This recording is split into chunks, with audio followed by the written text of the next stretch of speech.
好了，各位事务所的观众晚安，我是朱学恒。今天是2026年5月10号，这里是万事通事务所。我要跟各位聊的是，川普气焰难张，30小时在北京的大戏4700亿的真相跟你的退休金。我们会讲到川普访中，习近平，还有戴恩斯访北京，野兽专车、无人机禁令、战斧巡弋飞弹、H200晶片、黄仁勋。Big Fat Hog、高市早苗、文春周刊、普京、赖清德、立法院强攻飞弹、国安基金。各位，我们正式开始。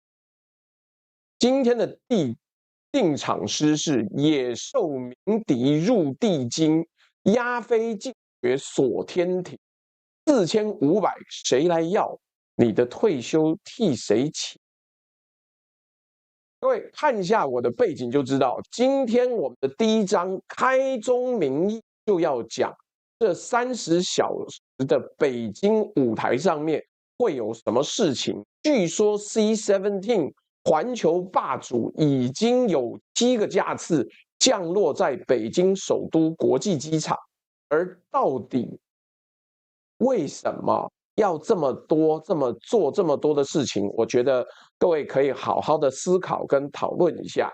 那同样的，我们也跟各位说，我们今天的那个聊天室抖内的目标啊，是希望如果大家目标抖内过了，下个礼拜我们就连续制作川习会的专题，各平台都算哦。那不管怎么样，今天要跟大家讲的东西，同样的还是你可能在别的地方看不到。那我们的工作呢，就是让你看到不一样的事情。也先祝大家母亲节快乐。一开始也先给赖校长报告，请赖校长在天庇佑我们。我们对校长赤忠肝，一片赤诚，没有对你有任何异议，也没有对你有任何的不同的意见。来，今天是倒数第7天，我们不讲远的，我们讲北京。倒数第7天是什么意思？再过7天，2026年5月14号跟15号，美国总统川普会抵达北京，跟中国国家主席习近平会面。这是2017年以来啊，美国总统第一次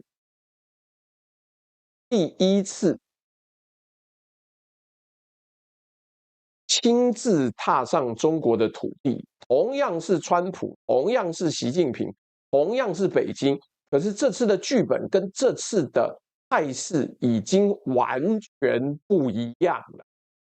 为什么？我等一下会分析。我们先从一架飞机讲起啊。5月1号傍晚6点半，北京首都国际机场，那个你从台湾飞去出差最常降落的 T3 航厦隔壁，一架编号88204的美国空军 C-17 环球霸主 3运输机从东京飞来，稳稳降落在18L 跑道上。中方的航空摄影迷疯狂拍照啊，照片在微博、在小红书、在那个各位要没有去的地方，半个小时传遍全网。这是什么？这是美国总统的先遣部队，按照美国特遣队的特勤局的惯例，总统正式出访前哦 ，C-17 会先飞到目的，运送2样东西。第一是总统的坐车，第二是天生安保物资。连续3天至少4架 C-17降落北京。如果你说这是不是新闻？我告诉你，这就是新闻。因为他告诉你，川普这次访中啊，老老实实照规矩走，一寸一寸照特勤局的 SOP 走。2017年的时候，他派2架 C-17，那其他的我们没有人知道。那我们自己的推测是啊，川普这次的身段更低，他不需要那么多仪仗。那谢谢 Sylvia Chang 的抖内啊，赶上了，恭喜你！支持朱大，我们今天应该要跟各位讲的是很完整的内容啦。龙龙九说，请支持折叠的脸盆担任阿鲁巴老朱并按赞分享加群热推购买商品，请问老朱祝福打气，谢谢。来，C-17运的这件东西的最核心就是我后面的这个背景的这台车 The Beast 野兽。我简单跟大家说明一下这台车是什么东西，它造价150万美金，换算台币大概4743万新台币，重量6800到9100公斤，没错，9100公斤啊，比台湾的中型坦克还要重一点。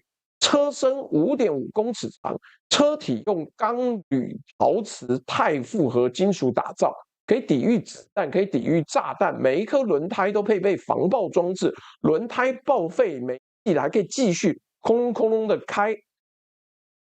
车上还有阻断路边炸弹、无线电引爆讯号的干扰设备，车内有独立供氧系统，有通讯设备。最关键的是，这车里面还有带有现任美国总统血型的血液。各位，川普访中，连总统的血都先运到北京去了。整个车队不是只有这一台车，一个美国总统车队会有30到50辆车，幼儿礼车、侦察车、轻道车、摩托车、电子反制车、反突击小组车、救护车。这就是为什么大家叫它车轮上的白宫。除了车队，还有至少2架川普专用的空运直升机也提前到位了。没错，这就是川普端来北京的东西，看起来很威风，对不对？看起来像是一个强国总统的仪仗队将领。但是我们来看习近平国家主席用什么回应这个。来，5月1号，当美国空军 C-17降落北京首都机场的同一天，北京开始了一条新的法律，北京市行政区域全境从这一天起划为室外无人机管制空域，任何人、任何单位，所有的室外无人机飞行活动都必须要事先申请，没有批准不得起飞。连你拿一个玩具空拍机去公园飞一下，都要先申请。不只是禁飞，北京同时禁售禁运大疆 DJI， 就这个牌子哦。你所熟悉的全世界市占率超过70%的中国无人机龙头品牌，在北京的所有实体门市，4月30号当晚清库下架，一台不留。线上平台停止对北京发货。如果你从外地进北京，不管你是搭高铁、搭客运大巴、搭飞机，自己开车，甚至中转只是路过，你都不能携带运输无人机进入北京。违规的话，会动交警方处理。有的居民啊，限期到中国，你身上现在有，你就限期到中国民航局实名登记。你看了不起了吧？并且在新规上路的3个月内要向公安备案。这是中国第一个对民间使用无人机做到全链条断源清零的城市。北京的 DJI 经销商说，过去2个月销量下跌了50%，二手市场出现弃机潮。光是1月，二手无人机挂售量突破6万台，年增200%。北京的低空从这一天开始，静得像是一个玻璃罩一样。好啦，谢谢 Kate 的抖内。那但是 T 大又说我什么有抄袭内容什么东西啊，我才不管呢。来，所以如果各位想要买大疆无人机的话，最近去北京当地买二手货应该很赞。来，猜猜看为什么要在川普到达之前的2周搞出这个史上最严的无人机禁令？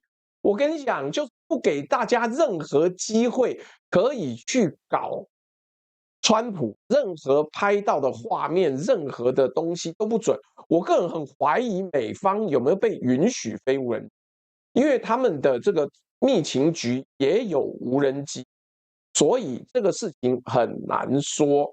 但别忘了，委内瑞拉的事件也跟无人机有关啊，所以2026年开始，整个中南海的维安逻辑也因为委内瑞拉的关系，同时开启了一个新机会。那北京这次的禁令呢，不只是为川普，也是为了所有中南海的安保规划，等于把整个城市上空加了一个防空玻璃罩。来，所有的事情都这么汇集在这里。2026年5月10日，我们在这边看的这一幕，川普带着总统血型的血液跟野兽专车，7天之内就要来北京。习近平用全程禁飞无等他，一边是美国式的把一切人身安全做到极致的仪仗，一边是中国式的能管尽管，能封尽封，这是两个人都不太相信对方的会议。来，可是还有第二件事情，这件事情跟第一件事情叫做戴恩斯访中。戴恩斯是谁 ？Steve Daines， 蒙大拿州的共和党参议员。蒙大拿州是一个偏僻的一堆森林的州，但他是川普的盟友，他是参议员。中国学者形容他为川普在政坛上的相对温和派。5月4号他就动身了，5月7号抵达人民会堂，跟谁见面？王毅、赵乐际、中国外长、国务院总理、人大常委会委员长，这个层级在中国政治体系里面叫做常委级，几乎是除了习近平本人之外的最高接见领域。美国驻华大使 Perdue 陪同，戴恩斯带了谁去？4个参议员跨党派，除了他自己之外，还有民主党的 Conway、共和党的莫、共和党的费雪，3共1民。这就告诉你，戴恩斯这趟去不是个人行为，是有国会背书的。戴恩斯一见之后说了一句话，我觉得各位要好好听哦。也许峰会之后，我们会看到更多波音飞机被采购，这是我们会乐见其成的事情。各位听出来没有？他这一次戴恩斯访中当的是川普的铺路者，这一次是川普的铺路者。所以啊，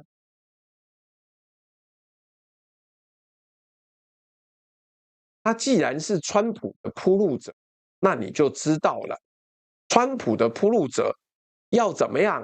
先把买什么、给什么、我让你什么，其实都先谈好。各位，大国交易没有这么样子的复杂，大家先讲好。可是如果你没讲好，人家会不会信这件事就不好说了。为什么不好说呢？因为如果你没有先有默契，其实现在大家都彼此互不相信啊。那如果你没有先有默契呢，你怎么有办法确认对方会一直的相信你？我是不知道啦。但是重点就是，我做了一个这个高视扫描的动画。好，这个图。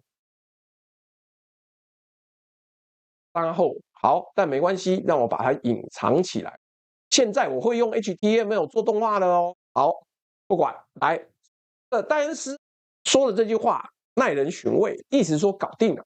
你买波音，我稳定贸易，伊朗事情你帮我处理一下。一个共和党的资深参议员先川普去访问，然后做的事情呢，就是铺路。这是川普2.0期间第2次跑去北京，第一次是2025年3月。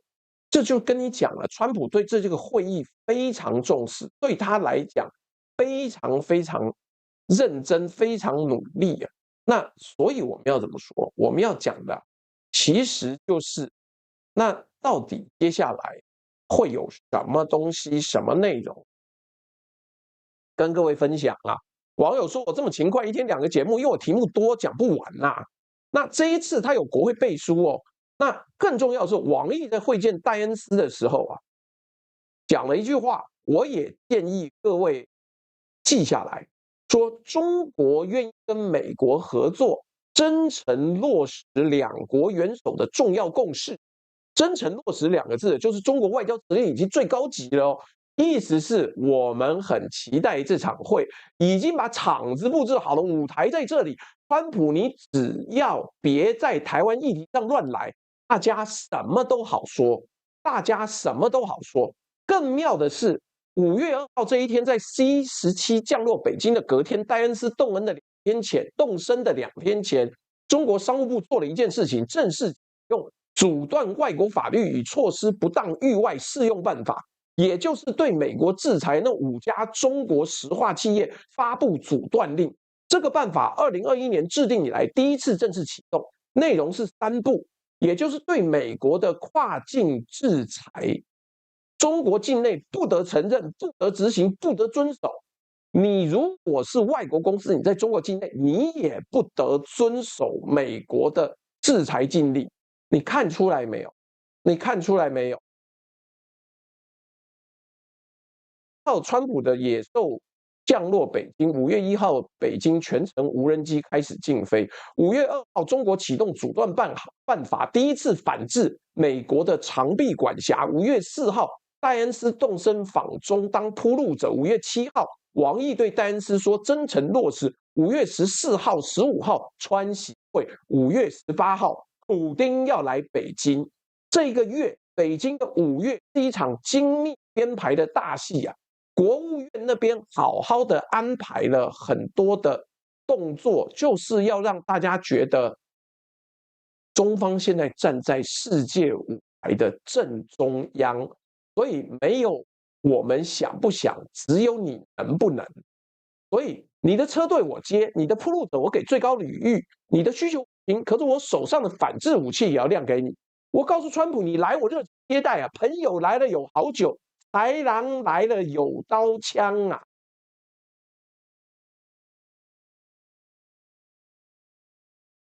来，我热情接待你。可是你不要以为这场会议的议程是你川普说了算哦。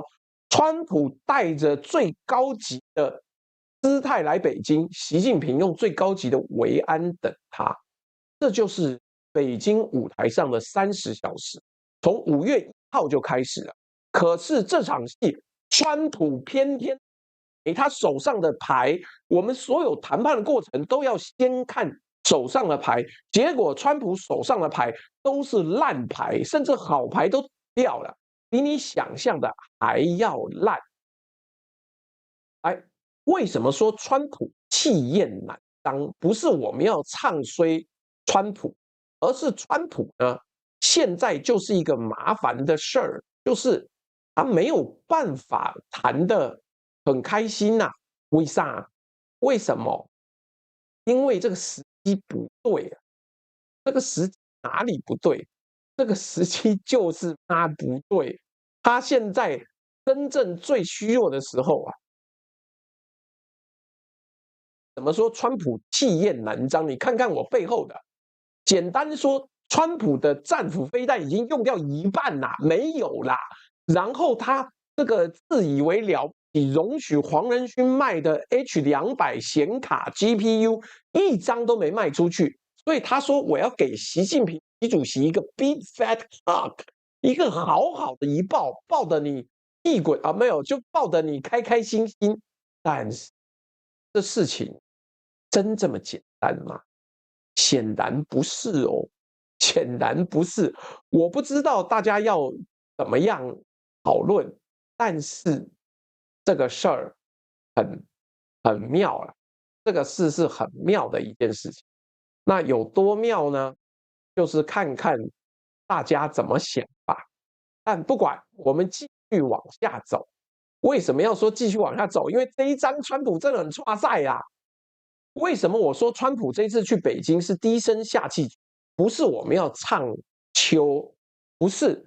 川普的处境是什么？第一个数字，川普的支持率，2026年5月初的民调36%，是他自己第一任、第二任所有时间里面倒数第2烂的数字。他的对等关税政策5月7号又被美国法院判违宪，122条款10%全面关税，这一条又打回来了。其中选举是11月，现在是5月，还有6个月，什么东西都拿不出来的话，民众就会要告诉他，你做的多烂。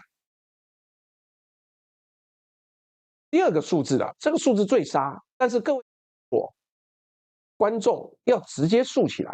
《纽约时报》5月8号的分析报道，从2026年底2月，美国对伊朗开战以来，到目前为止才70天而已，美军已经消耗了大约一半的长程逆中巡弋飞弹，其中战斧巡弋飞弹的发射数量是美军1年采购量的10倍。我把它白话翻译一下，战斧巡弋飞弹是从1991年波湾战争以来是美军的攻击主力，射程超过1600公里，可以从船舰发射、从潜舰发射，把飞旋的风险降到最低，是现代战争的标准武器。每一枚最新型战斧的造价是$360万，换算台币大概1.15亿，一枚就是一栋透天厝了，年产量大概600枚。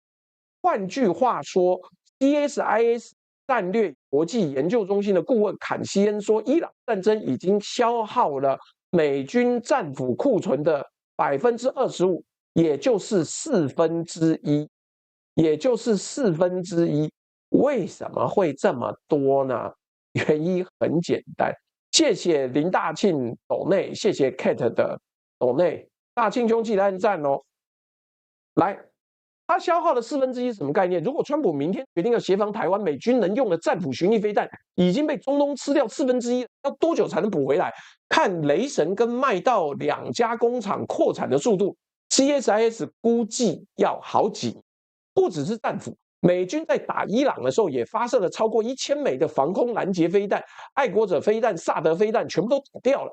这是台湾未要面对对岸飞弹攻击的时候最仰赖的拦截武器。更可怕的是，美方现在有3个航空母舰战斗群待在中东，林肯号、福特号、布希号航空母舰，加上200多架战斗机、15000名水兵跟海军陆战队队员。各位，你想想看，3个航母群，15000人在中东这个地方撤回，应该要多久啦？需要几个月啦？对于台海可能爆发的冲突，这个延迟意味着什么？意味国军要单独撑很久。你看你家的党刊求是刊文说，这场伊朗冲突透支了美国战略资源，可能使美国陷入危险处境啊。环球时报前总编辑胡锡进在接受采访的时候讲了一句金句，要仔细，我要仔细念给各位听。好，对不起，我家的猫又要出门了。你为什么之前在里面不跟我说呢？什么时候跑进来的？走，真是。好，来，这个胡锡进讲说，如果说中美在围绕台海进行战略自信的博弈是下一盘棋，美国棋子快被吃完了。这句话是中国共产党喉舌讲的，可他精准的描述了川普现在去北京之前的处境。分析跟《纽约时报》说，川普气焰难张，骑虎难下。哎呦，胡锡进给他妈一点面子嘛，他都被国家封过账号、闭过嘴了，让他讲一讲，让他讲一讲。哎，川普怎么办？川普必须要带礼物去北京啊！川普已经先送去伴手礼是什么？这个是 Foreign Policy 的宣报盘点的。他说 ，Brookings、CSI、CFR 一致认可。第一个，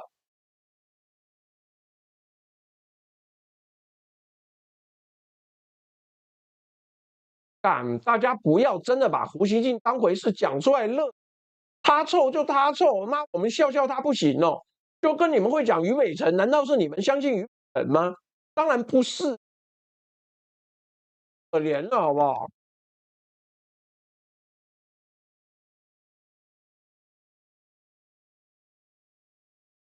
第一个，川普暂缓了一笔价值$130亿到200亿的对台军售案，包括了爱国者飞弹套案。第二个，川普2025年12月8日批准辉达对中国销售 H200晶片，美国政府抽25%。第三，川普维持去年10月跟习近平在韩国釜山达成的贸易休兵协议。第四，川普放宽对中国资金来美投资的部分限制。第五，川普在电话中，这个很重要啊，特别提醒日本首相高市早苗，要他在台湾议题上不要太挑衅中国。第六，川普对中国长期支持伊朗是公开的沉默，不讲话。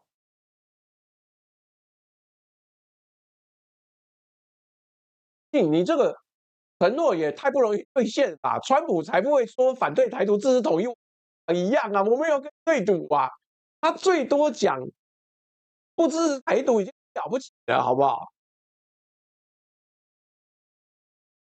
不会啊，我也认为不会，因为不可能，宣传上没有要做到这个地步，除非中方拿出了非常强烈的吸引力。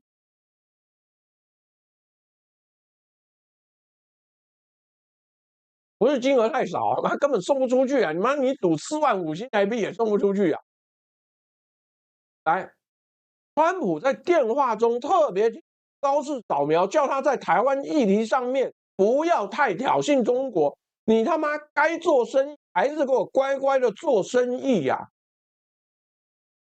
整天在那边吵，你他妈你国内不稳，不要每天都试图转移话题。没有。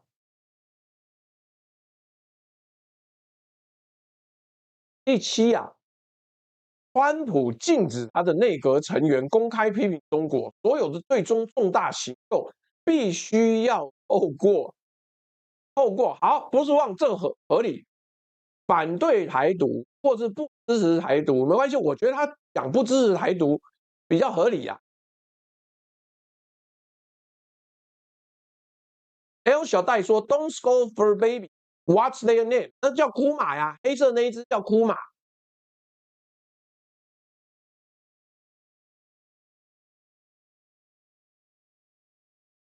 第八，川普完全不批评中国的人权状况，他是美国史上第一位对国内政治体制完全不发声的总统。来看到这里，你会不会觉得有点头晕？你会不会觉得好像不是先去探对方牌，这是先把自己的牌全放桌上，再去对方要不要？因为他的牌实在太少了。还没结束，这集最有意思的爆点之一，川普以为他送的最大礼根本没人要。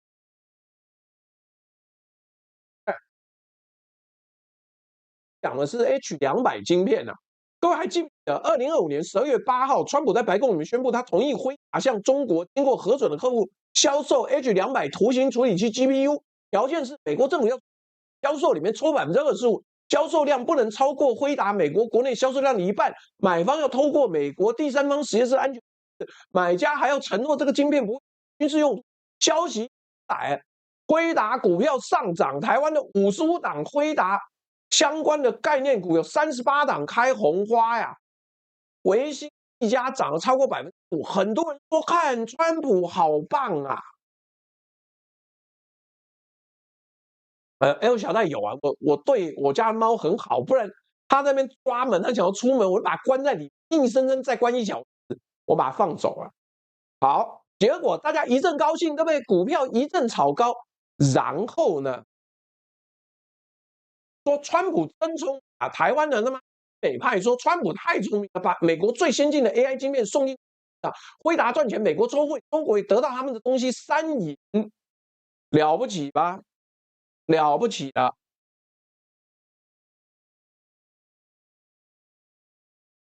什么？网友又说收音很不好，断断续续，干？不会吧？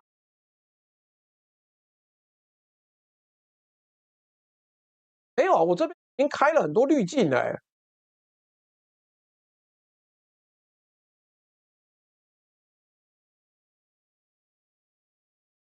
还说收音很不好。不会吧？网友问一下，你们觉得收音有没有问题？他最近各种反应搞得我风声鹤唳。你收音有听到杂讯吗？声音忽强忽弱，reload 就好了啊，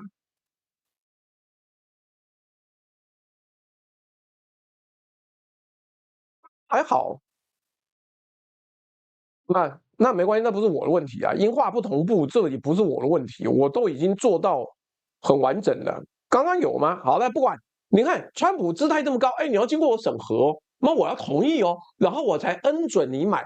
结果2026年5月，黄仁勋又来了。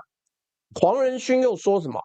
黄仁勋自己在洛杉矶的 Milken Institute 全球年会上，当着全世界媒体亲口说一句话，说 NVIDIA 在中国 AI 加速器的市占率目前是0，2026年第一季没有任何一片 H200晶片实际出货到中国，也就是川普同意卖，可是中国政府说干我不批准，中国商务部内部下了一个指示，说只有特殊状况，你想要 reverse engineering， 想要反向工程，才会批准你采购 H200。譬如说，大学或科研机构的研究用途，而且不对商业化应用全面放行。中方还发布了一个措辞刻意模糊的内部指示，要求中国企业仅在必要时才采购辉达晶片。换句话说，中方政府跟阿里巴巴、腾讯、百度、字节跳动这些大厂讲，你们别买，不要买，能不买就不买，除非绝对必要。更妙的是，中国的 DeepSeek V4， 就是去年震撼世界，把美国 AI 股票下杀到崩盘那家公司，已经宣布了弃用辉达。中国的 AI 算力独立路线，自己走自己的路。美国商务部出口执法助理部长 David Peters 2月24号的国会听证会上也证实这件事情。众议员 Sidney Campbell-Dorff 问他，目前为止有多少 H200获准销往中国 ？Peters 回答：就我所知，没有。这故事有多讽刺？我跟各位讲，川普以为他放行了 H200给北京一份大礼，作为川习会的伴手礼，作为谈判桌上的筹码。结果北京不去不收，给我他妈退回去。中国的态度是：你的旧技术我们不稀罕，你的最新技术呢 ？Blackwell Rubin 我们本来就拿不到，这个介于中间被拿来抽25%税的 H200，你当我是谁呀？妈，呼之即来，挥之即去。我为什么要当你提款机？为什么要给你5%？他妈不给，不给就不给。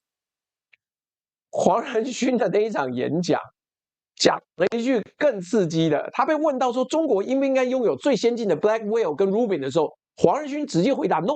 他说美国作为辉达的母国，应该始终拥有第一、最多、最好的。The first, the most, and the best。环球时报隔天就发文酸黄仁勋说，想赚中国的钱，又提防中国的科技崛起，这种策略已经被证明是失败的啊！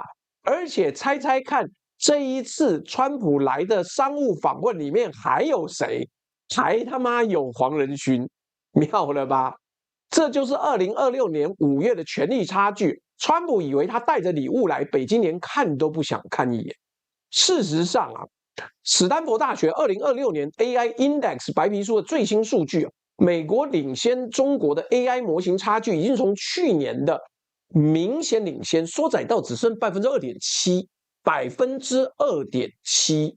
Arena Leaderboard 上面说最顶尖的美国模型赢最顶尖的中国模型2.7个百分点。中国已经不只是不需要 H200了。他连 Blackwell 都觉得只是时间问题，自己都快做出来了。这就是为什么川普这场去北京的会，他的筹码不像他以为的那么大。最后据点是什么？5月初，川普在他的 Truth Social 上面发了一篇文章，原文是这样写的 ：President Xi will give me a big fat hug when I get there in a few weeks.We are working together smartly and very well. Doesn't that beat fighting? 习主席在我几周之后到达的时候，会给我一个又大又棒的拥抱。我们聪明的一起合作，而且非常顺利，这不是比打仗还要好吗？来，你听听看，像不像一个小学3年级学生在跟全班同学保证，我会跟那个欺负过我的同学变成好朋友？ Big fat hug, doesn't that beat fighting? 还加3个问号，问号。对呀 ，L 小戴说，你看到那个妈都抖了一下。来，同一时间，我们来比比看，习近平在那边做什么。同一时间，习近平5月6日接见伊朗外长阿拉奇，公开宣布要尽快解决荷姆兹海峡的开放问题。5月2号，他启动阻断办法，第一次反制美方的长臂管辖。5月7号，他派王毅借戴恩斯说要真诚落实。5月18号，他要接见他的老朋友普丁啊。我们等一下会讲普丁这条线非常精彩。这就是川普的 Big Fat Hug， 他妈听起来像撒娇，好不好？这个听起来真是，这不知道他妈要怎么说啊？怎么会讲成这个样子啊？来，伦敦大学亚非学院川普一边在那边乱发 Big Fat Hug， 然后习近平已经把整个棋盘都布置好了，然后嘞。伦敦大学亚非学院中国研究所所长 Steve Zhang 在《时代》杂志5月7号的文章里面讲了一句金句，我也念给各位听。他说：“中国做的任何让步都将是名义上的，而且不一定会被落实。但川普会在乎吗？对他来说，赢就是能够在 Truth Social 上面发文。对川普来说，你能够发在 Truth Social 上面就赢了。各位，这就是2026年5月的世界啊，就是安内呀。”可是这个世界对台湾来讲意味着什么？意味一件很可怕的事情。当川普对赢的定义呢，就是能发文的时候，那习近平只要给川普一个能够发在 Truth Social 上面的成绩，譬如说中国同意买2500万吨黄豆，买100架波音，买10亿元天然气，川普就觉得自己赢了。台湾呢，管你去死！那他要付出什么代价？他可能付出的代价就台湾嘛。来。下一个段落，我们要讲国际大棋盘，习近平气势如蒙，跟川普的每个盟友各自爆雷啊，有多尴尬？就是这么尴尬。谁一直爆雷呢？要感谢我们自扫苗哇，高市早苗现在过得很不开心呐。那为什么？因为川普的气焰难张，就是因为这些后面的250啊！妈的，你知道这个状况有多严重？高市早苗现在国内动荡不安，连我们在日本的朋友都一直跟我讲说，他用网军被抓到了。以前我们蔡英文也用网军啊，但是蔡英文网军不会被抓到啊。结果现在呢，惨了。来，谢谢橘猫也抖内，简简单单做自己也抖内了。来，我们继续讲，到底有什么问题？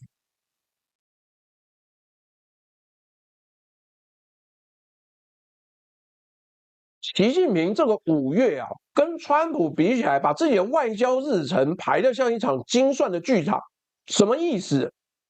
叫做哎呀，他妈白痴干！现在不是川普在求洗老铁，是川普手上没有牌，干他把要能卖出去的东西，最好是与他无关的。我问你，他卖了台湾之后，他有什么损伤？他没差呀。那来5个月，习近平的客人名单，你自己听听看。5月6号，伊朗外长阿拉奇到北京见王毅。5月7号，王毅借戴恩斯为首的美国跨党派参议员代表团。5月14号、15号，川普访中。5月18号，暂定那一周，俄罗斯总统普丁访中。你看出来这个排法的意义没有？伊朗、美国国会、美国总统、俄罗斯总统全部排在同一个月啊，见到习近平的办公厅来开会。中国学者有个分析很到位，他说这次的政协会在5月川协会之前，政协会是郑丽文，怕你不知道。戴恩斯访中也在5月川协会之前，普丁访中也排在5月。习近平是透过密集的高层会晤，让全世界看见北京现在站在世界外交的中心，叫什么？万邦来朝。百鸟朝黄呢？妈干，外邦来朝。而川普是这4批人里面夹在中间最被动的那一批人。我特别讲普丁这条线，因为这条线最尖、最刺激。俄罗斯外长拉夫罗夫4月14号、15号先到北京，差不多也是1个月之前，跟习近平、王毅见面。拉夫罗夫离开北京的时候，在机场开了一个记者会，公开宣布普丁总统将在2026年上半年访问中国。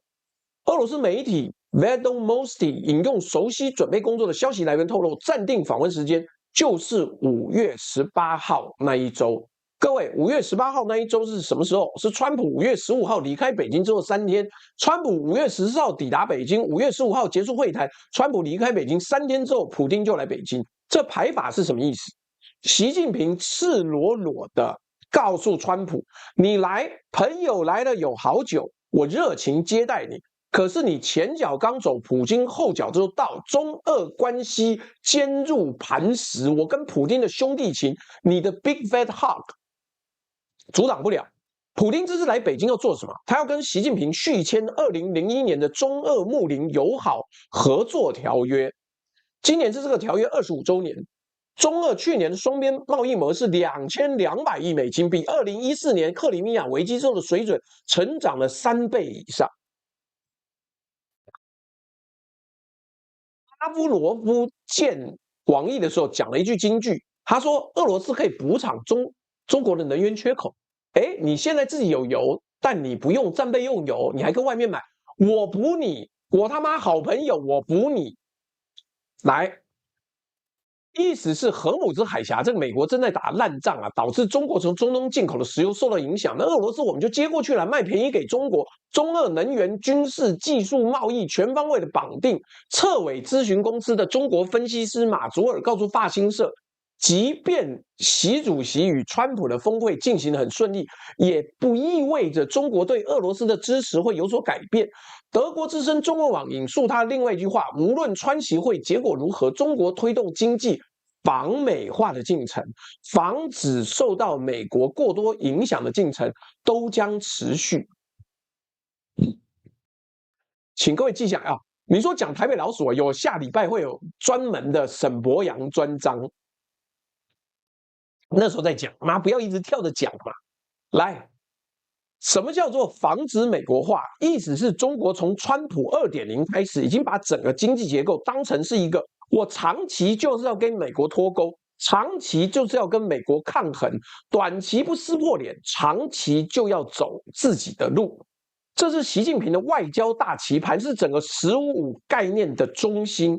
但是这场棋局里面，川普的盟友各自大爆炸呀，各自大爆炸。来，高市早苗嘛，你们很清楚嘛，去年10月上任啊，去年11月7号在日本国会质询的时候讲了，台湾有事就日本有事，把中国弄到跳脚，支持率一度冲到75%。来，我来看一下，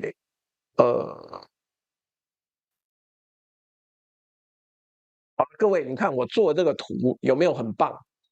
还不错，对不对？来，把我脸遮住也没关系。我跟你讲，他妈难怪我们去年在预测高市早苗会不会当选说不准，他妈他投了10亿日币在做网军啊！干他妈搞死我了！10亿日币耶，为什么不准？因为他的内外围剿就是这么严重。你看我做了 HTML 的动画，我个人觉得很开心哦，好不好？来，嗨，大家好。所以我这样讲，原来是个玩阴的，妈的逼嘞！你今天如果这样玩正事也就算了，结果他妈10亿日币，通通在用网军，通通在用网军。哎，为什么？他还有更好笑的，妈干他还不承认，结果中开文称狂干他。好了。但是因为高市早苗走挑衅路线，他就是右派啊，所以中方对日本展开了全方位的经济报复，禁日本水产进口，禁日本电影上映。哎，日本水产本来都要开放进口了，然后日本电影上映，好像那个时候《鬼灭之刃》无限城好像就要上了，最后好像没上，然后禁了日本的电视剧，禁了2用品出口给日本民间跟军方。今年1月呢，高市解散众议院，2月8号大选，自民党单独拿下316席，跨过修宪门槛310席，所以难怪小泉说，请首相不要再用网军攻击我了。清德听到独自垂泪。这个角度看啊，好啦，了不起，对不对？我们用 AI。3、4、5、6个 AI 推了半天，干怎么推都没推到高市早苗大胜。你娘嘞！你给我用网军，你砸10亿，你不如拿个2000万日币给我，我帮你骗好了。笑死人！来，2026年5月的高市早苗跟2025年11月的高市早苗是2个不一样的人。他从外面被打，从里面也被打，已经进入他政治生涯最危险的窗口了。我先念一下民调数字：日经新闻跟东京电视台4月24到26号。做了民调，高市内阁的支持率从10月上任时的74%下滑到4月最新的69%。产经新闻跟 FNN 的民调是70.2%，这个数字还很高。前任石破茂只有30%。可是我要提醒各位啊，高市的支持率一路掉了6个百分点，这个趋势是往下走的，不是往上走的。更关键的是，无党派人士对高市的支持率从上次调查的62%，一口气崩到49%，下降13个百分点。它的核心支持结构已经缩了，没有中间选民，只剩自民党内部那些铁粉。可是真正让高市内外交尖的是接下来这3件事情，我们一件一件讲。第一件事呢，4月29号，周刊文春爆料。周刊文春日本最强的调查报道周刊，从不乱写，就是日本的一周刊。可惜日本的一周刊现在革了。那来4月29号，他们报了一个消息，内容是这样：台湾的主流媒体几乎都没写。高市早苗在2025年9月、10月竞选自民党总裁的期间，他的阵营透过匿名账号在 TikTok、X 等社群平台散播大量影片，这影片分成3类：第一，攻击小泉进次郎的重伤影片占70%；第二，攻击林芳正的重伤影片占1成；第三，赞美高市自己的影片占2成。周刊文春取得内部消息，也取得了阵营成员的实名作证，指挥这个动画作战的是高市的最亲近的公社第一秘书木下刚志啊。干传统上日本如果政治人物出事，秘书要自杀，要么切腹的。木下刚志也就是高市早苗事务所的所长。文春的报道用了一个极为惊人的数字，一天就散布了100部的重伤影片。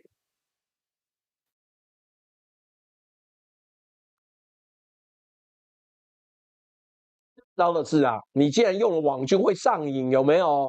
你看我们的蔡大姐怎么弄？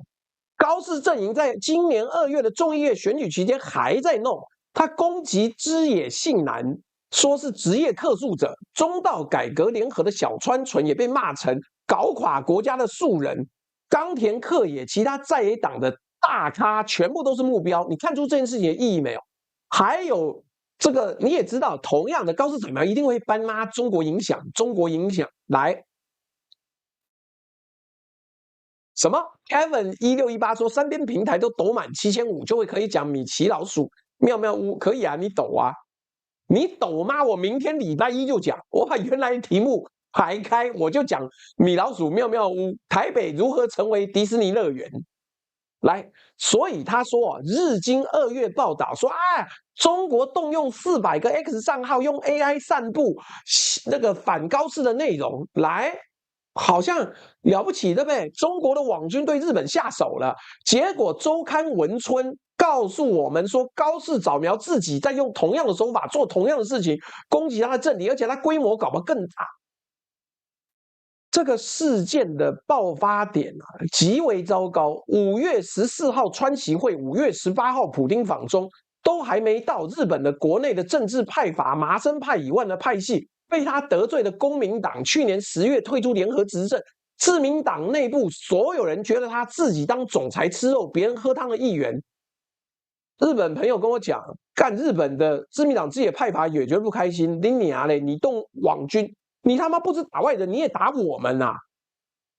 全部拿到一张可以攻击他的牌啊！文春继续一周一条一条的挖。5月8号，高市在参议院本会议上面被立宪民主党的小岛智子追问，他否认。他说：“我向事务所的职员确认过，他们报告说没有发布任何负面资讯，典型的撇清说法。可是实名证人在。”短信证据在，影片证据在，文春的编辑部要一周报下去，所以派阀就不满了。各位，你要懂这条线，要稍微懂日本自民党的派阀结构。自民党大部分派阀因为礼金丑闻，就之前的政治现金丑闻都已经宣布解散，可是就跟民进党一样，他妈派系部都解散了，可是你看现在有没有新潮流？现在有没有正国会？还有嘛？没骗谁啦？哎呦！来，自民党的麻生太郎的派阀是唯一没有解散的派阀，43名议员，今年高市能赢，麻生那一票对他来讲极为关键。可是高市胜选之后呢，做了一件惹毛党内其他人的事情。众议院议长人事的咨询，他第一个打电话的对象是麻生太郎，其他的派房说干把我们当纸糊的，是不是？为什么又是麻生？我们不存在吗？更重要是去年10月，公民党突然宣布退出长达26年的联合执政。麻生太郎私下讲话的时候，把公民党叫做癌，公民党被骂成癌，当然走人。然后公民党跟立宪民主党组成中道改革联合，结果2月在众议院大选输惨。那高市就赢麻了吗？没有，文春现在挖出来的动画作战，当时就是专门用来打中道改革联合的大咖的。所以原本支持公民党、支持立宪民主党、支持中道改革联合的选民，现在发现我们是被高市的网军打垮的。这个社会舆论反弹现在刚开始发酵，因为才过了几天而已。这次更麻烦是第3件事情。经济压力开始同步绞杀它了，这个才是真正让高市政府站在悬崖边的东西啊！日元贬到158元日币兑1美元，创2024年以来新低。日本央行的加息计划，因为高市的货币，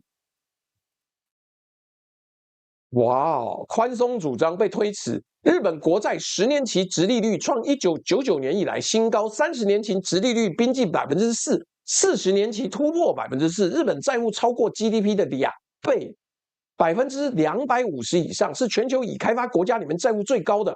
高市为了选举抛出17.7兆日币的超大规模补充预算，疫情一般是2兆3兆啊，疫情前是这个样子，这一季直接乘以6。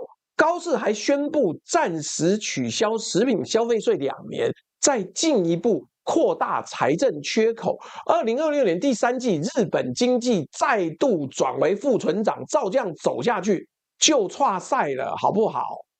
但是没有，大家还在继续往前走，而且中国的经济报复同步进行啊。1月6号，中国商务部的制裁军民两用物品出口管制；2月6号，进一步升级，禁止所有两用物项对日本军事用户出口，完全禁止。日本的水产本来就开放了，进口禁止，电影上映暂停，电视剧暂停。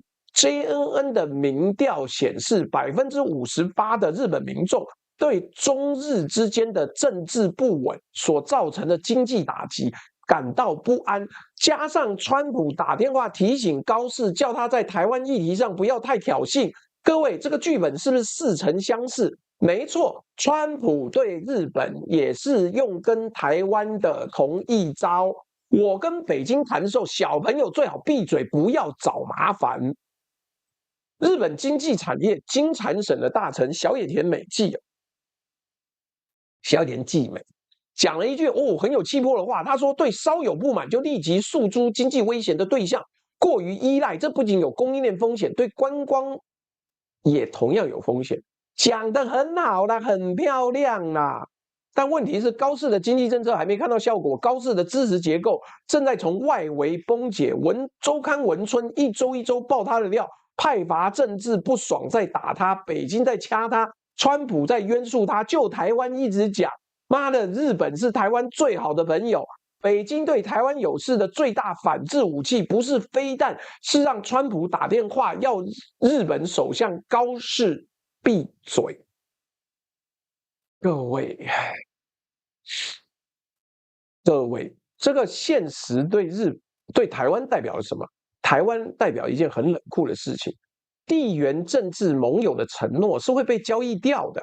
当美国总统打电话给日本首相，要他对中国讲话小心一点的时候，那句承诺台湾有事就是日本有事就要打折，不是高市早苗不想挺台，是他现在连自己都顾不了了。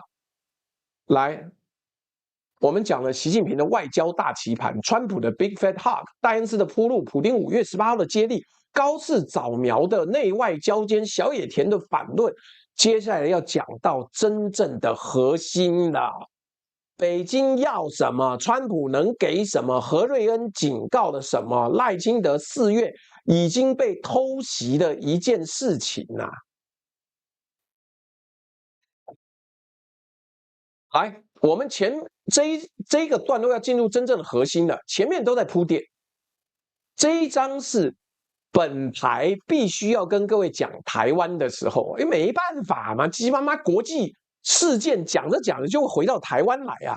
先看王毅，4月30号，王毅跟美国国务卿 Rubio 通了一通电话。中国外交部公开的通稿，王毅怎么说？他说，台湾问题涉及中国的核心利益，是中美关系的最大风险点。然后王毅呢补了一句更耐人寻味的话，他要求中美在台湾问题上打开新的空间。妙了吧？打开新的空间呐！新的空间是什么？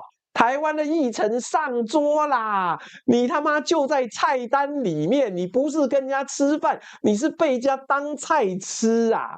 北京要什么，川普能给什么？何瑞恩警告了什么？来，打开新的空间这几个字呢，外交辞令解读起来就是：我希望川普这次来，能够在台湾议题上给我一些之前美国总统没给过的东西，没给过的东西。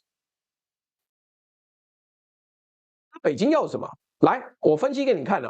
张五岳嘛，淡江大学两岸关系研究中心的主任张五岳，把北京这次的策略分成高纲领跟低底线。高纲领是什么？各位记得赶快分享、按赞。我们目前已经到了最近的一个小高峰，1218人同上了。各位赶快按赞，再把它推出去。这一集接下来的部分。要老命了呀！要老命了！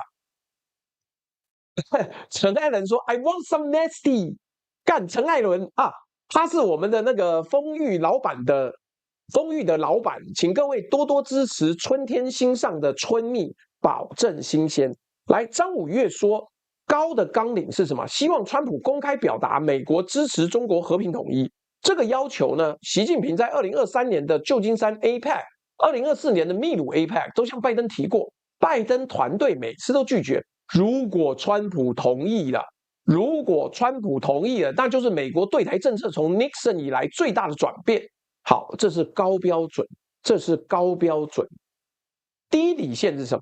希望川普把美国的官方表述从不支持台湾独立调整为反对台湾独立，所以这个英文叫做 does not support Taiwan independence， 调整为 opposes 台湾独立。不支持跟反对看起来只差几个字而已，可是天差地别。不支持是什么？是干，还有人说声音好小，干掉我调到妈正15分贝了，还声音好小，妈去把你耳朵耳屎挖掉了。不支持是中性的，是我不偏袒另外一边，包含了战略模糊。反对是表态，是我跟北京站同一边的立场，是战略清晰呀。如果川普说了美国反对台湾独立，那台北、东京、首尔、坎培拉、马尼拉所有第一岛链的盟友，明天早上一张开眼睛，就会发现美国在台海议题上的承诺已经往北京靠拢了一大步。德国莫卡托中国研究中心分析师宋克劳斯，他叫 Klaus Song， 好，真有趣。讲的直接，如果川普公开表示反对台湾独立，对北京而言将会是一支全雷打。除此之外，我们等一下会讲军售，干保证内幕。我不是透过任何的内线消息获得，干不然又被妈抓去羁押。我是透过公开情报分析，我打跟你讲为什么是8000亿。来。除此之外呢，北京还有3条红线。第一条红线是赖清德总统过境美国的问题，中方要求美方审慎处理。第2条红线，美国跟台湾院级以上的高层互访要降温。第3条红线，美方以行政或立法的方式进一步提升美台官方关系要停止啊。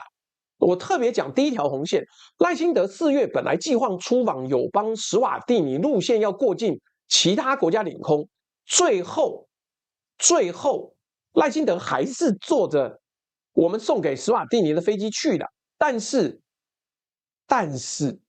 飞航许可是怎么回事？当然有问题嘛。来，北京不只是要川普答应什么，北京自己先动手了。赖清德这个总统4月吃了一记闷棍，虽然他还是硬杠，硬去了史瓦蒂尼，但是川普能给北京什么？干这个赖清德没有办法了吧？我讲最早那一段历史伏笔，这个伏笔现在回过头来看，让你毛骨悚然。2017年11月，川普第一次以美国总统的身份访问北京，在那一场 State Visit Plus 叫做国事访问 Plus 国事访问以上的晚宴之后，川普跟习近平有一段私下对话。今年3月，《华尔街日报》披露的，引述当时在场的前美国官员的说法，川普跟习近平讲 ：“I know her, you know, I can help you handle that woman。”我认识她，我认识她，你知道的，我可以帮忙处理这个女人呐。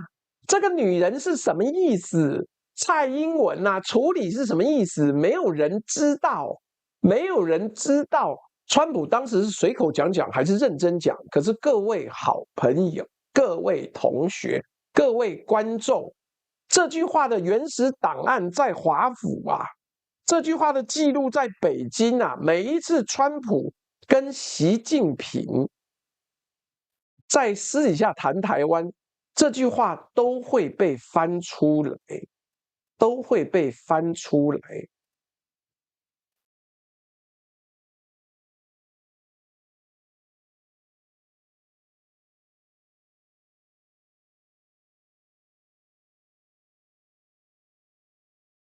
Mr. 刘建一说，其实这几天网络怪怪的，声音跟影像不同步，但不是每个人都这样子，所以我也不知道怎么调了，不知道。来，更糟糕的是今年2月发生的事情。2026年2月4号啊，川普跟习近平通了一通电话，新华社的通稿说，习近平在电话里面要求美方慎重处理对台军售问题。12天后，2月16号，川普搭乘空军1号从佛罗里达回华府的途中，被记者问到，我跟他正在谈对台军售这件事情，我们有过一个很好的通话，美国很快会做出决定。你知道这件事情，徐明伟懂绿界，我等下会去看。你知道这件事情的问题在哪里？问题在于，根据1982年雷根总统时期的确立，过去40年所有美国政府严格遵守的6项保证，第3条明确规定，美国不会在对台军售之前征询中华人民共和国的意见。这是台湾关系法以来美国对台军售的根基。川普的这一句“我跟他正在谈这件事情”，等于把美国对台军售从美国单边的安全决策，变成跟北京可以协商的双边议题。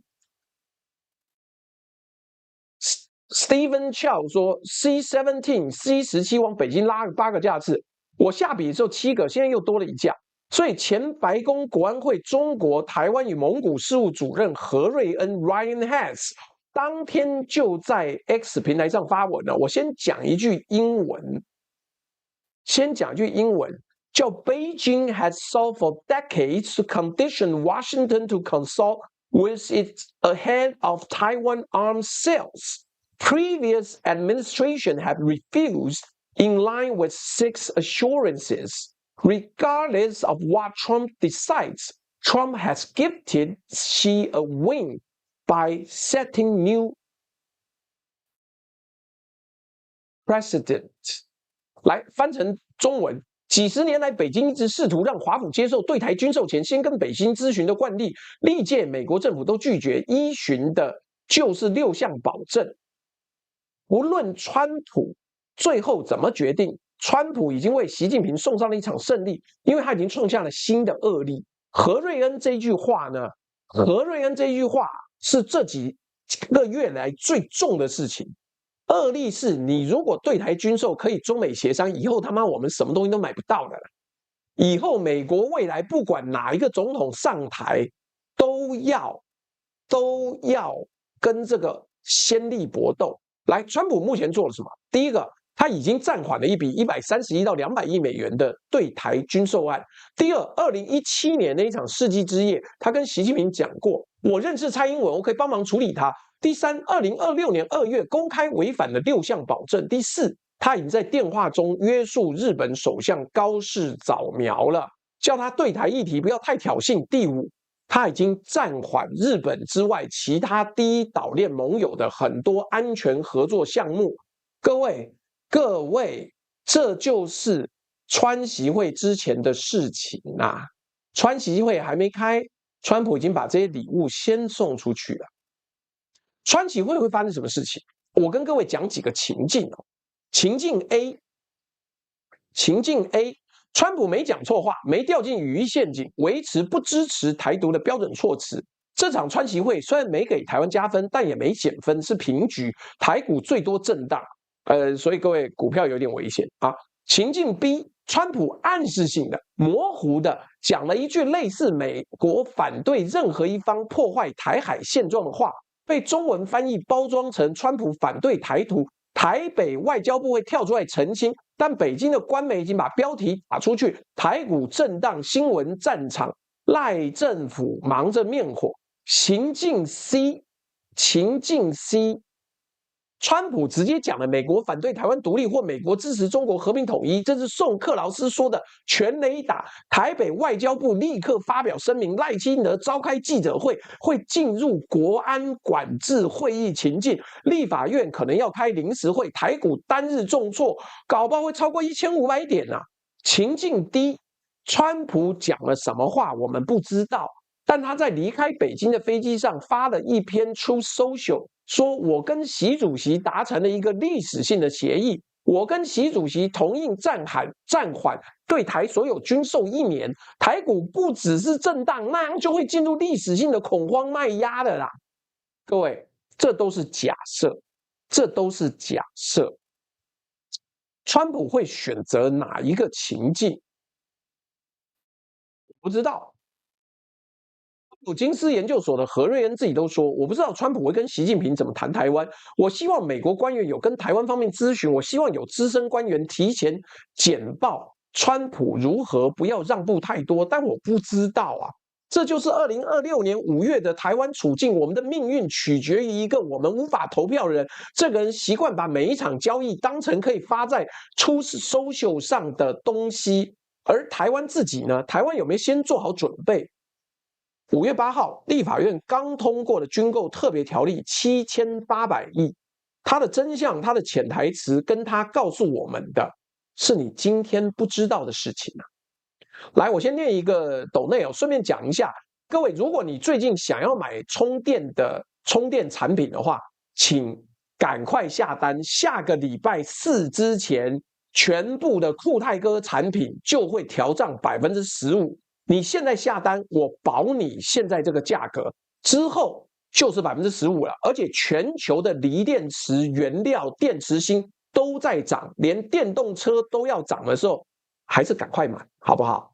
来 ，TLTW 说中美搞这么复杂，我们竟然在谈老鼠，真丢脸。好了，有的时候也要放松一点，讲一些垃圾话，好不好？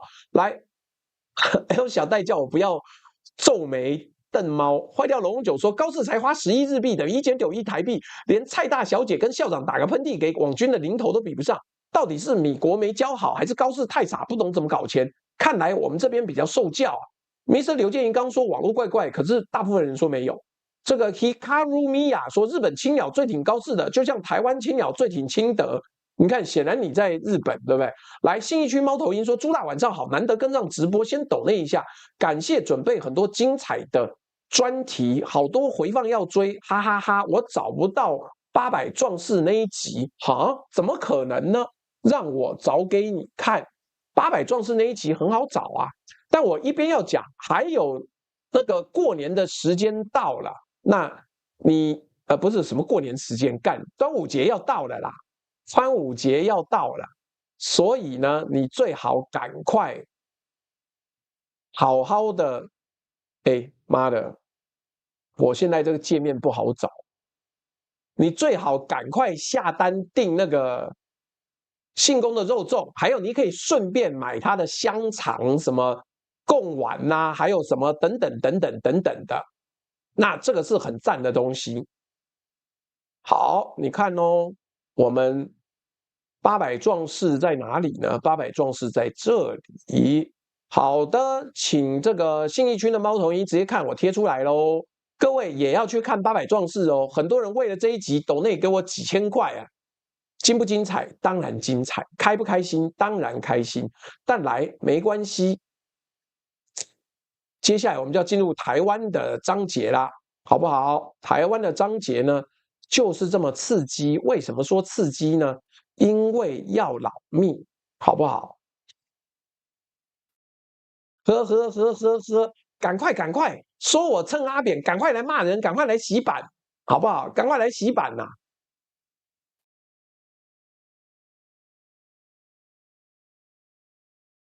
来，我们上个礼拜呢，台湾的大戏就演完了。来，这一章我真的是反复重写，因为那个内容要重新分析，它的真相会让绿营跟蓝白同时不舒服。但这就是本台的风格，我们让科学讲话。先把事实放在桌面上跟大家分析，什么分析呢？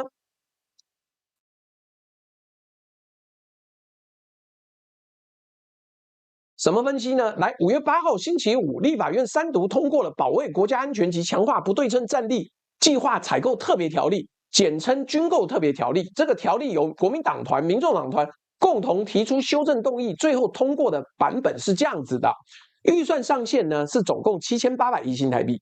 第一波对美军购3000亿，已有美方发价书的5项。M1洞沟 A 管自走炮、海马式多管火箭、反甲型无人机飞弹系统、标枪反甲飞弹、托式2B 反甲飞弹。第二波对美军购4800亿，需等美方在条例施行后1年内提出新一批的发价书，包括了爱国者、新型防空飞弹等，按发价书核实编列预算项目限缩，完全限定于对美军购、商购委制、台美共同研发，全部都排除。执行期限7年，到民国122年底止来。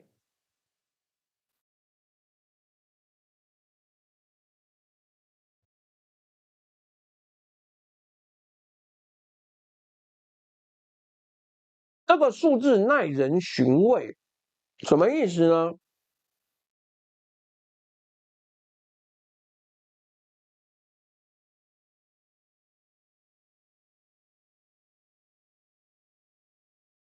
来对比一下行政院当初送进立法院的版本，1.25兆被砍了4700亿啊，从1.25兆砍到了7800亿，砍掉了38%，我听起来了不起了，要命了，怎么会胆敢违抗美国呢？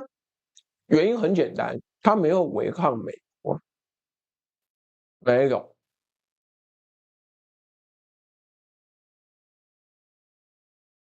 来，砍的东西呢，国防部自己的新闻稿里面写出来哦，这里面有个美嘎，我先讲出来，你看你有没有想到？国防部5月8号晚间发了一份新闻稿，也发在他脸书上面。第一，强攻中程反弹道飞弹，这是中科院自制，是台湾之盾反导体系的骨干，这案子被砍了。第二，6项无人机计划，瑞渊2型海搜战术型无人机，垂直起降智慧型。滨海尖侦型、滨海攻击型、小型自杀无人体、可稀释无人机反制系统全部删除。第三 ，AI 公司战术网络前线部队与指挥部的即时资讯通讯系统删除。第四，军备产能扩建、防护面具、夜视镜、弹药、枪弹底火等产线扩建全部删除。第五，台美共同研发及采购合作。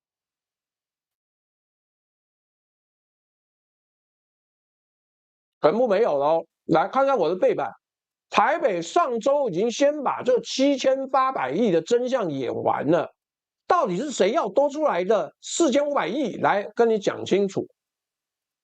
当然不是我嘛，轮不到我，好不好？来，国防部的新闻稿用了很罕见的语气很重的话，叫极易造成战力缺口。刘冠超最爱的范云。刘冠超最爱的范云说什么？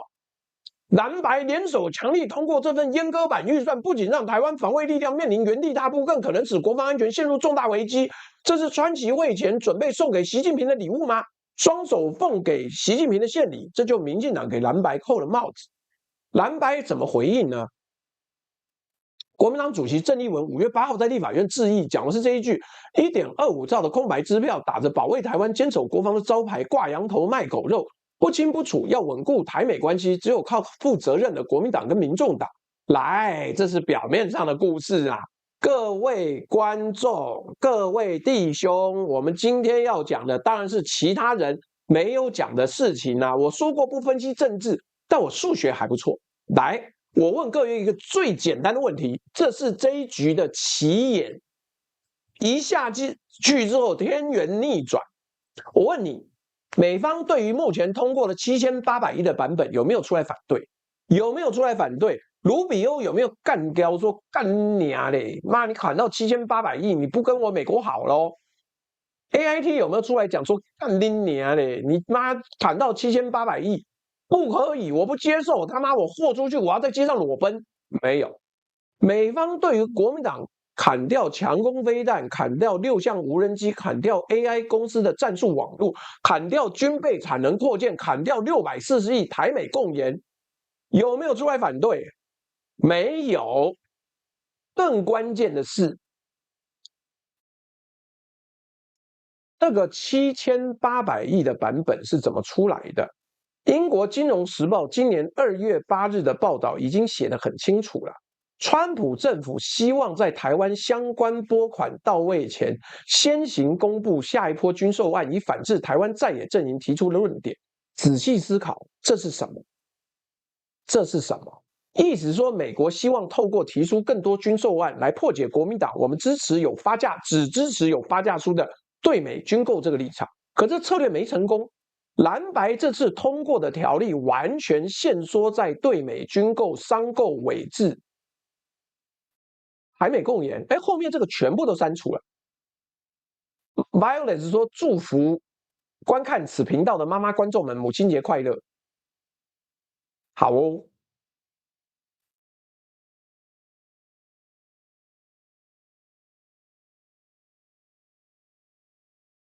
来，接下来才进入了真正的关键，这是从开源情报都可以找得到的。第一，美方显然有运作，蓝白这个决议是美方也同意的。蓝白透过7800亿不是凭空蹦出来的。从2月以来呢，美方持续一直在跟台北所有党派沟通。我再强调，我没有去跟任何政治人物有交流，我没有去打听，我没有问，我他妈才不是人家的放话管道嘞！我也没拿任何人的钱，我告诉你的是我分析出来的内容。美方有运作，而且这是给美方换到的。蓝白这一次提出来的版本是什么呀？信义区的猫头鹰说找到了，谢谢朱大，记得听了800这一集要再分享给朋友。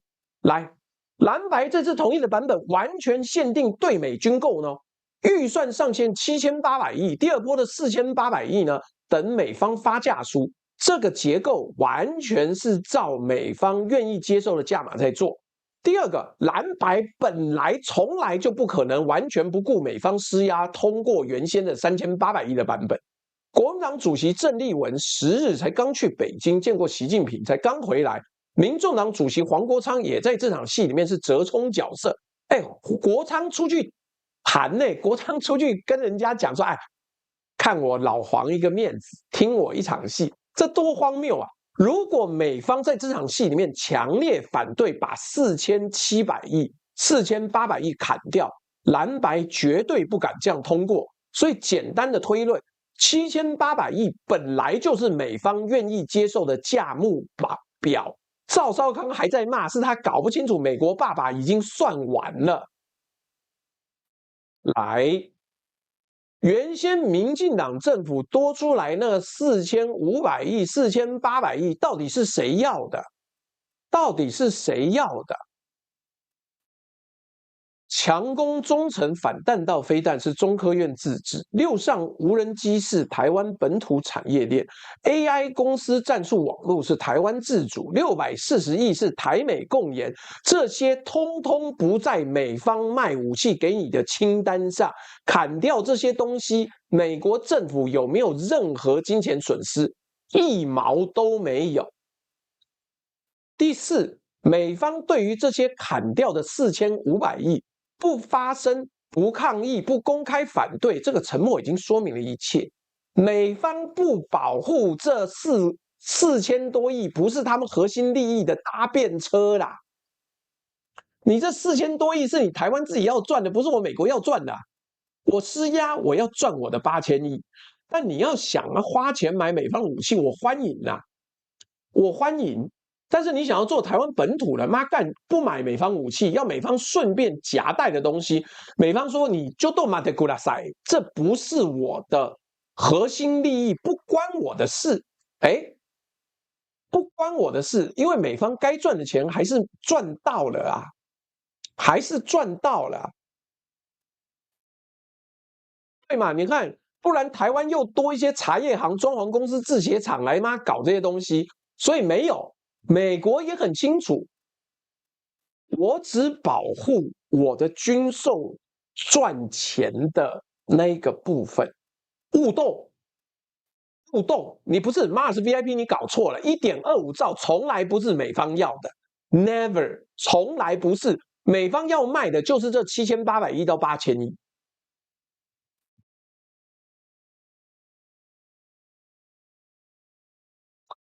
来。我这个结论一讲出来，绿营跟蓝白人都不开心呐，因为这才是真相。绿营说什么？蓝白送习近平礼物这个故事被打破了，因为如果这个版本真的是送习近平礼物，美方第一个会跳脚，可是美方没有跳脚啊。蓝白说我们是负责任的国防派，这个故事也被打破了，因为这个版本之所以能通过，是因为它符合美方愿意接受的价，这是美方能够接受的价。不是因为他真的被为台湾把关，就是这样。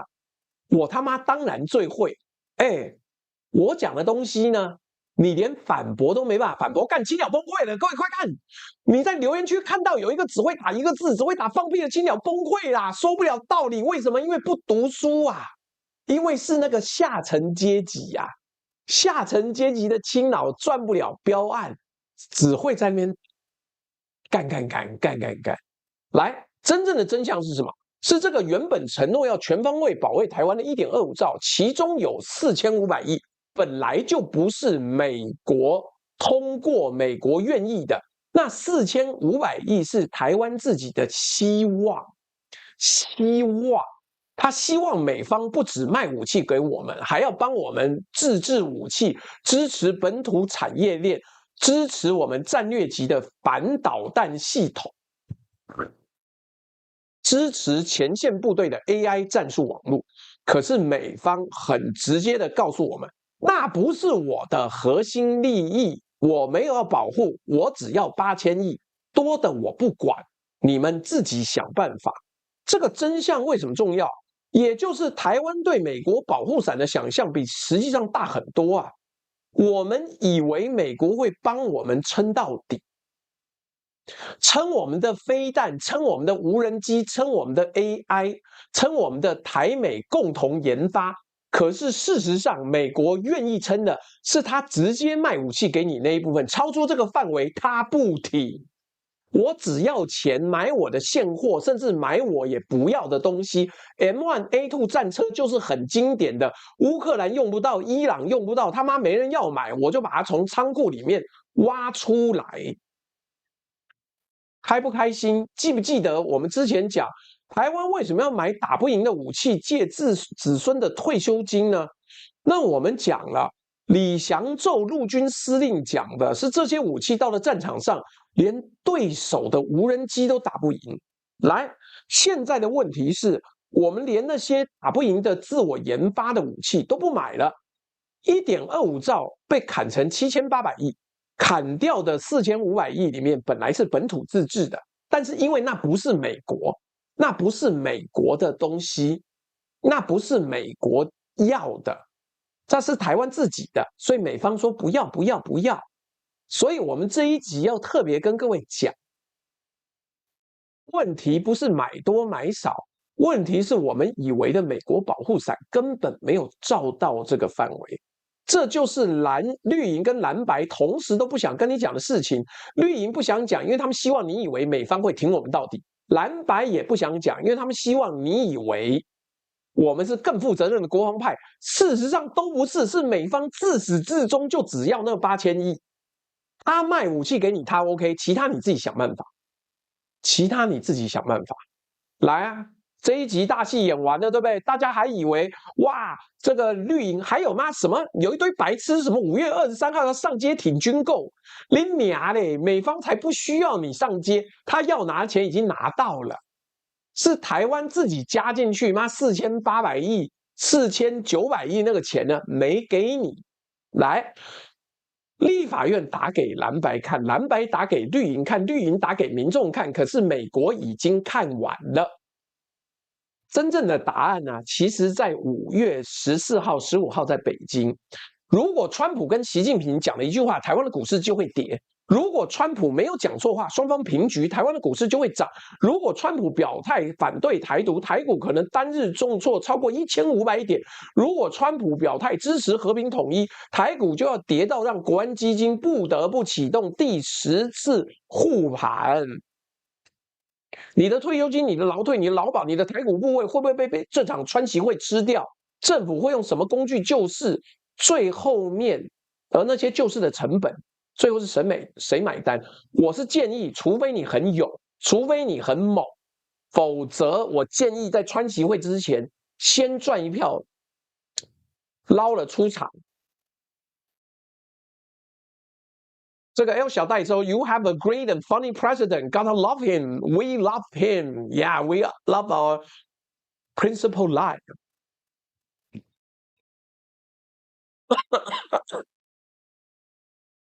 哎，这是最后一个部分啊。川习会跟你的口袋之间距离有多远？先看台股目前的位置，5月4号是吧？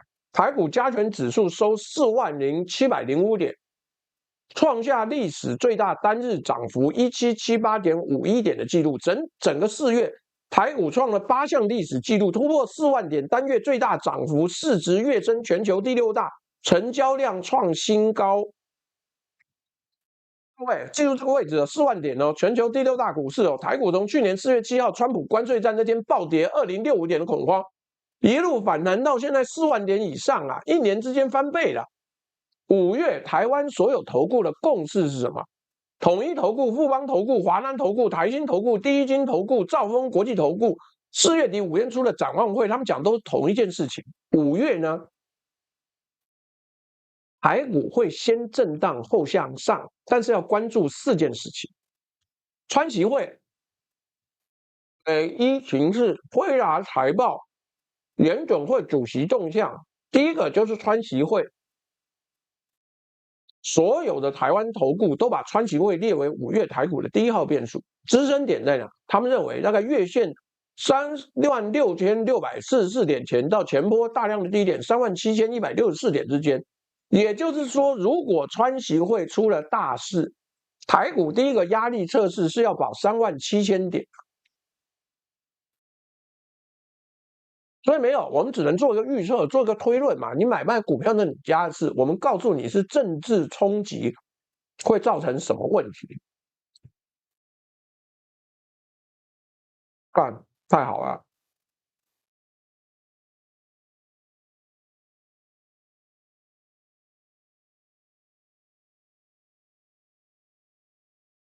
来，我们看看，我们这边又变红了啊！妈，真开心。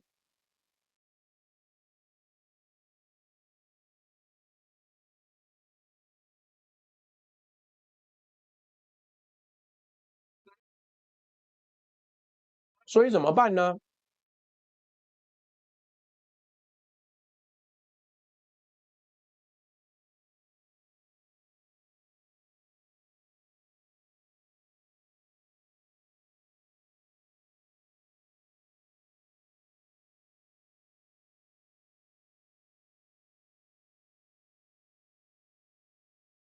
可是我这边看起来没什么问题哎，没有卡顿啊，他妈就是 YT 又不行了，真奇怪。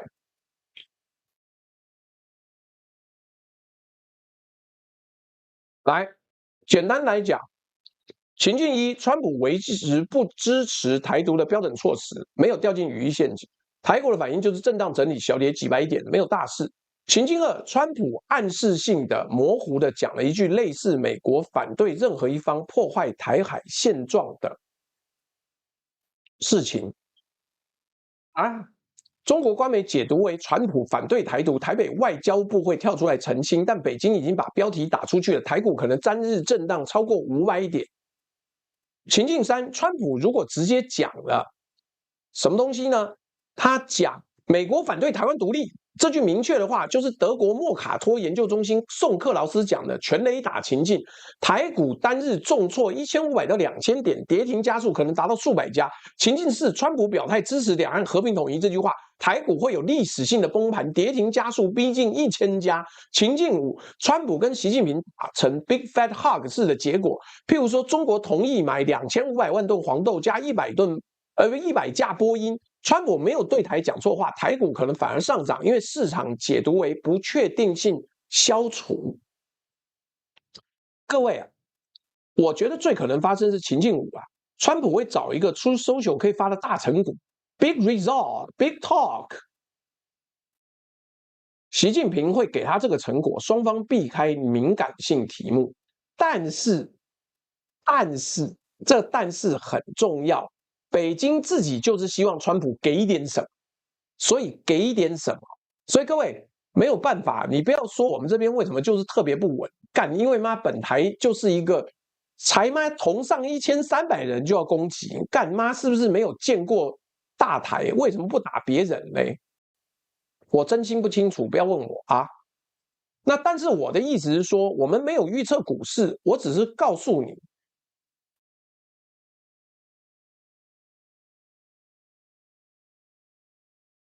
只是告诉你，这个可能的风险都不在我们可以控制的手上，都是川普才能控制的。这要怎么办？来，所以习近平会给他这个成果，双方会避开敏感性的题目，甚至有一些人会讲说：“哎呀，这个东西呢，因为双方没有共识，双方没有共识。”什么？刚有1700人，我没看到啊。真的假的？好，算了，随便，我们不要奢求。来，北京希望川普给一点什么？王毅5月初打给 Rubio 的时候呢，就是希望川普动口、动笔、动措辞，所以情境2跟情境3的几率不像表面上看起来那么低。那如果真的台股出事，赖清德政府会用什么工具救市？我们来盘点一下，台湾政府的救市工具是第一个，我们的股市不能跌呀，我们一跌劳健保要跟着完蛋的啦。来，第一个工具是国安基金第14进场。这是最可能的选项。国家金融安定基金呢，5000亿银弹随时上膛，5000亿银弹随时上膛。上膛呢，就是接下来马上就要跟大家讲了，是2000亿，但是你会讲奇怪，4万点搞个屁？4万点为什么要救市？就是因为不能跌。其中2000亿是用国库持有的公民事业股票为担保，向金融机构借款。国安基金成立25年以来，已经进场护盘9次，8胜1败。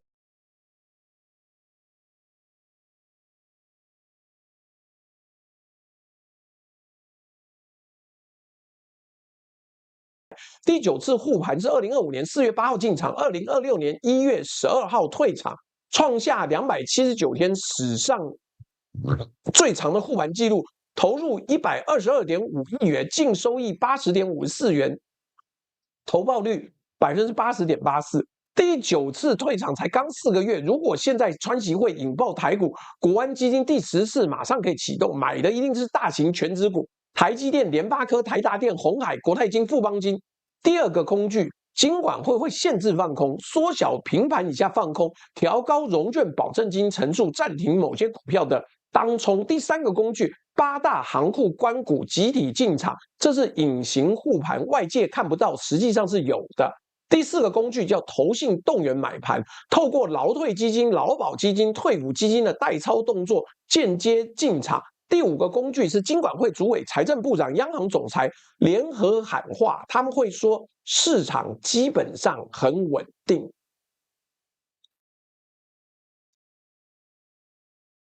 L 小戴说 ，How much do you need to invite 郭正亮 to talk about this topic? I pay for it.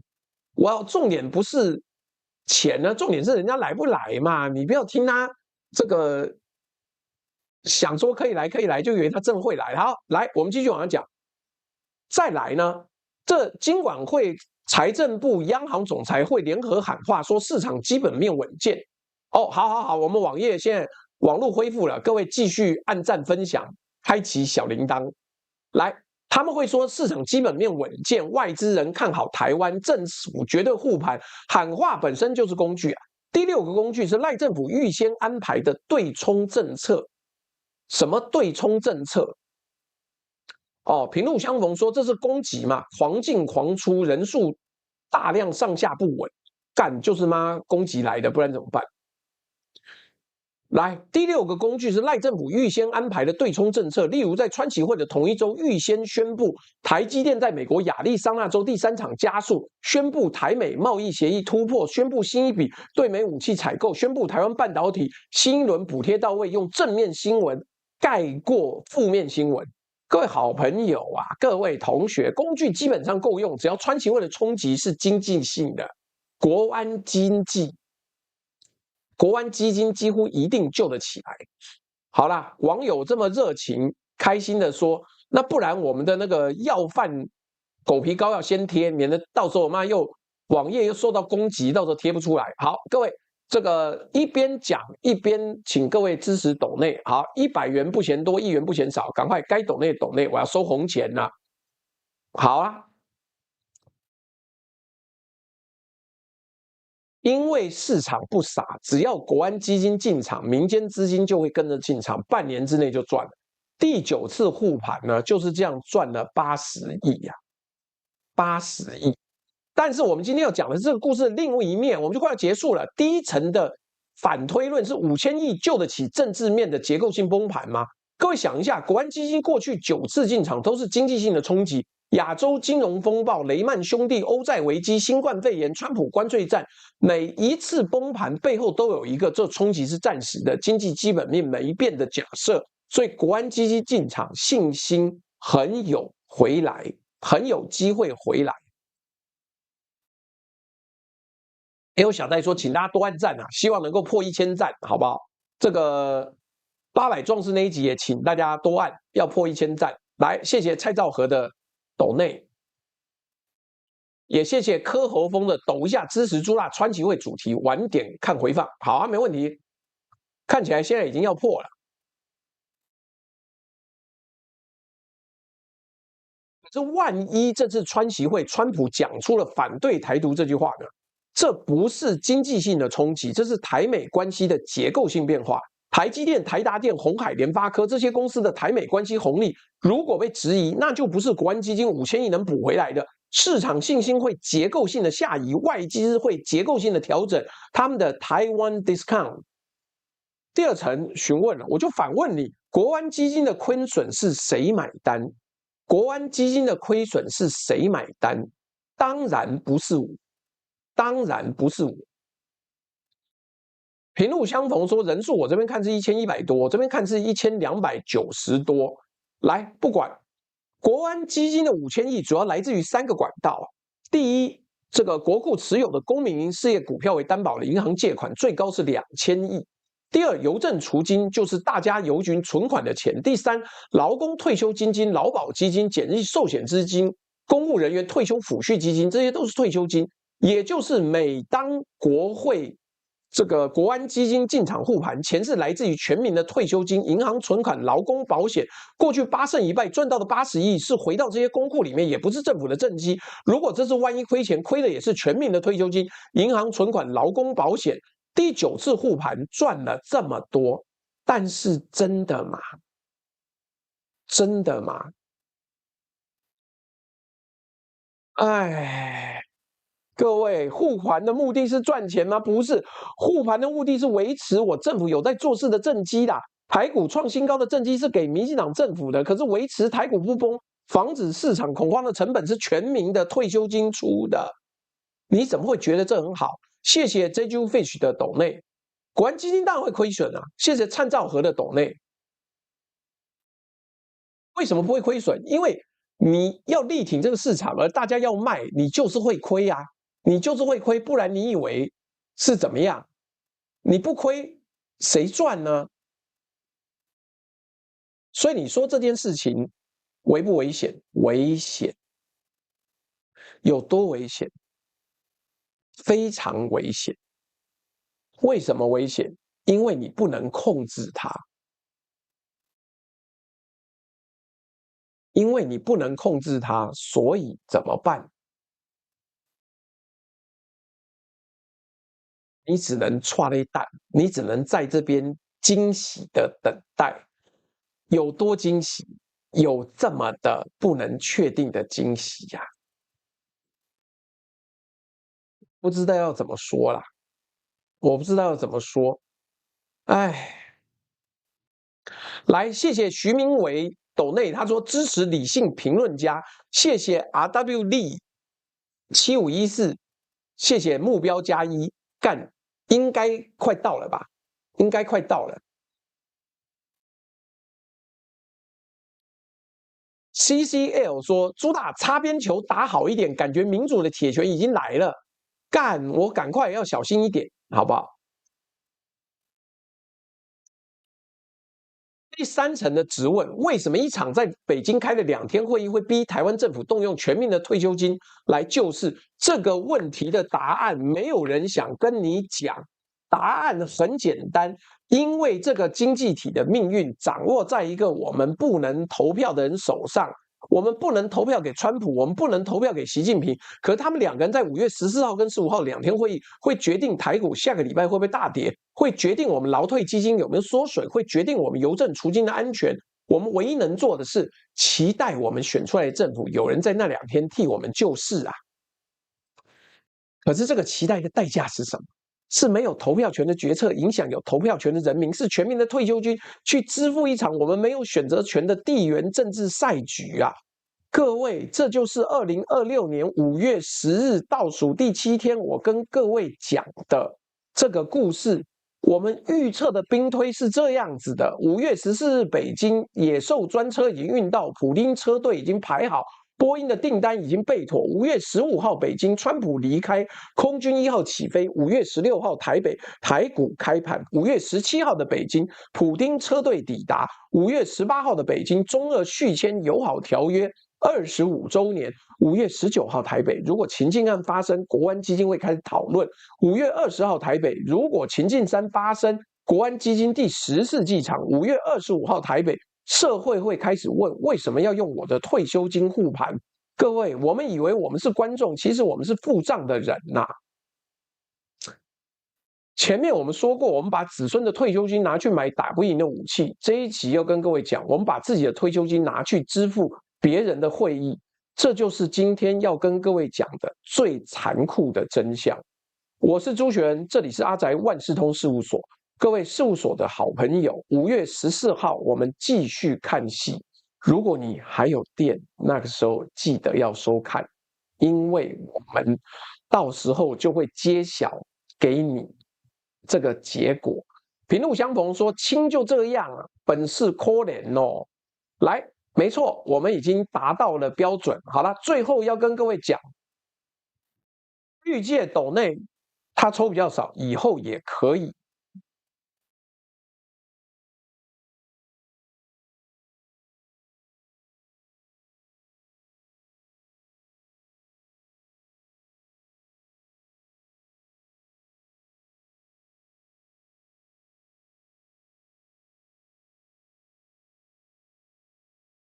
所以呀、所以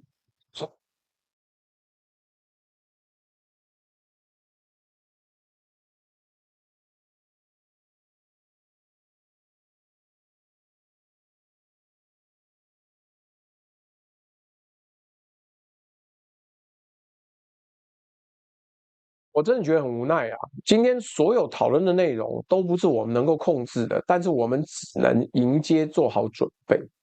怎么办呢？没有办法，没有办法。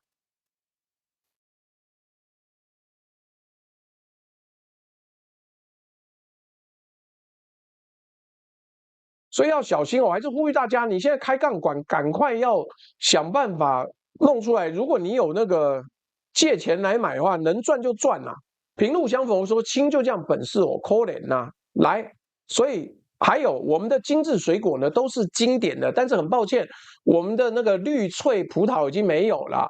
然后再来我们的产品呢，现在最新的是桃子，是苹果。然后日本的富士苹果也卖完了，现在有榴莲，有山竹，然后纯味家的小菜绝对是下酒超棒的产品，请大家好好的吃，好好的干。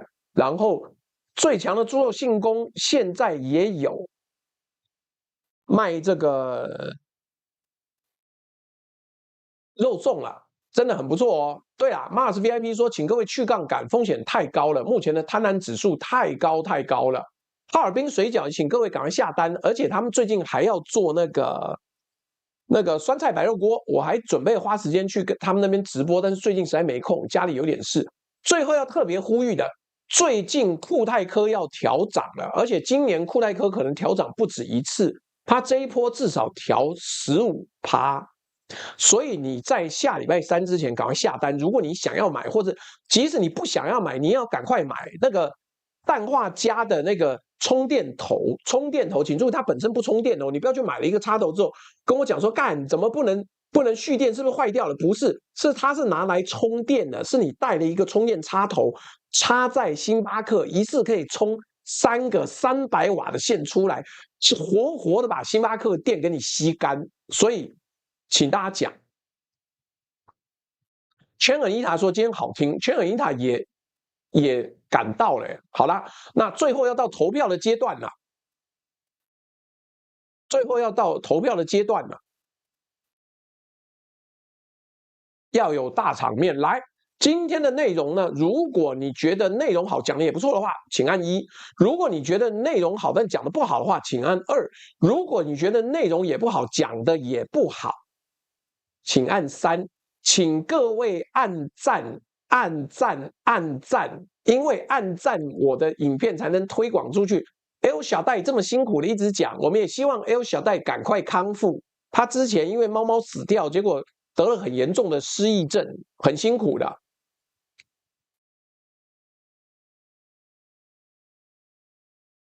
哎，怎么会支付宝送不出去，然后微信50送出去了？来，我趁这个机会啊，大家一边投票，我赶快念一下。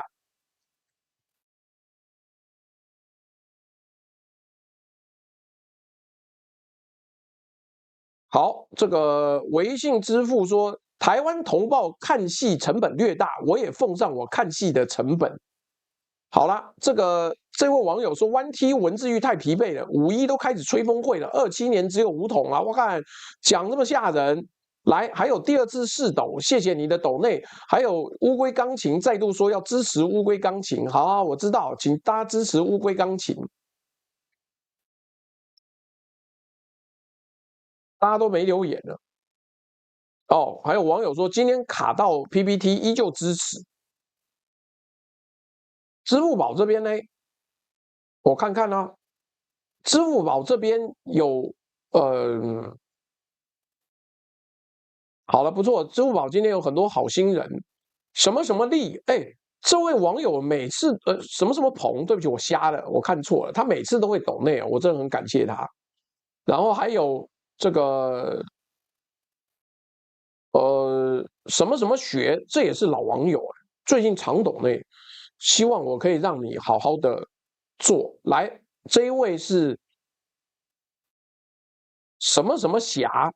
干，我有女性听，我有女性观众哎。